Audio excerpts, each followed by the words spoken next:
You know that feeling, right? You're looking at a problem and you just think, there has to be a better way. Well, that feeling, that's the spark of innovation. In this explainer, we're going to demystify that whole process. We'll map out the innovator's journey and show you how to turn that little spark into real-world action. Let's dive in. Yep, it all starts right here. That little moment of frustration, that's the universal call to action for every innovator. It's that instant you decide to stop accepting things as they are and start searching for a new way forward. And this isn't some secret code for tech geniuses. It's a feeling we all have, and it's the very first step on the journey. All right, so you've heard the call, but why is it so important to actually answer it? In this first part of our journey, we're going to explore the urgency and, honestly, the huge opportunity that opens up the moment we decide to challenge how things are and imagine how they could be. You've probably heard of the boiling frog metaphor, right? The world is always changing around us, but sometimes it happens so slowly we just don't notice.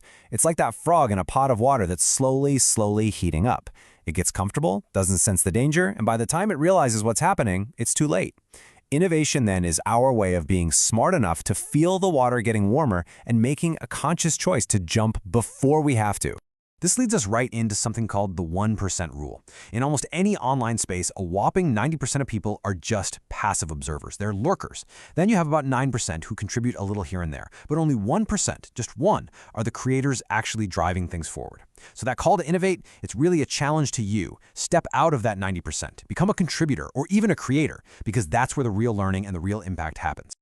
Before you take a single step on this journey, the biggest changes have to happen right up here, in your mind.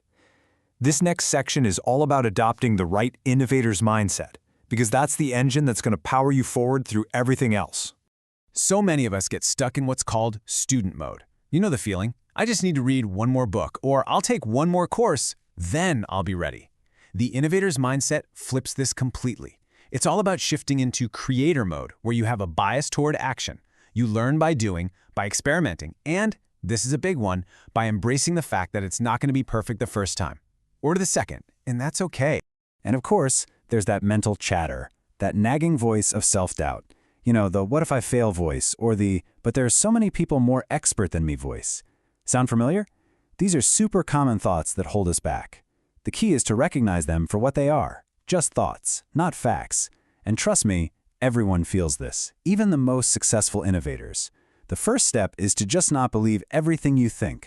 This is where we have to fight perfectionism, which is an absolute killer of innovation. Reinvention expert Roger Osorio says it perfectly.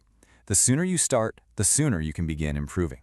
Being bad at something new isn't a failure. It's literally a prerequisite for getting good at it. You simply have to start. Okay, so with that mindset in place, now you need a map. A simple, reliable guide you can use for pretty much any challenge you face. Let's look at a framework that can help you navigate the entire journey. And here is that map. It's called the CIA framework. Super easy to remember. Challenge, ideas, action. It's a simple 3-stage process. First, you really dig in and understand the challenge. Then, you generate a ton of different ideas. And finally, and most importantly, you take action. This is your guide for the entire innovation journey. That first stage, challenge, always starts with empathy. True innovation isn't about what you think people need. It's about seeing the world through their eyes and truly understanding their reality. This is the whole idea behind human-centered design. When you observe, listen, and really feel what others are going through, you uncover the real problems that are actually worth solving. Now we've reached the moment of truth. This is the point where all that thinking becomes doing. Let's explore how to make that critical leap from just having a list of ideas to taking tangible action that creates real, meaningful learning. So why is action so incredibly important? Well, research from the Cone of Learning shows that we remember only about 10% of what we read, but we retain a massive 90% of what we both say and do. Think about that. Action isn't just about building something. It's the most powerful form of learning there is. Simply put, doing is understanding. But taking action doesn't mean you have to build some giant, finished product on day one. Not at all. Think of it like an acorn. The mightiest oak trees start as that tiny little seed. Your first action should just be a small, manageable experiment designed to test your biggest, riskiest assumption. Start small, learn from the result, and then you can grow. Now here is a fascinating insight that might surprise you. This comes from interviews with over 100 innovation leaders. In big organizations, They often prioritize acquisition over invention. That means instead of creating something brand new from scratch, they focus on finding and applying solutions that already exist. It's a powerful reminder that innovation isn't always about pure invention. A lot of times, it's just about smart integration. We are nearing the end of our map, but this is a journey that never truly ends.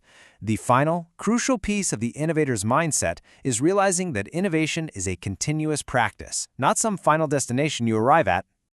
A great way to think about this is the always be fishing metaphor. You have to cast your line again and again. You won't get a bite every time, and that's perfectly okay. The nature of innovation is that most experiments will fail. The real goal is to enjoy the process, learn from every single cast, and understand that persistence is what ultimately leads to that big catch. So, what's the ultimate takeaway?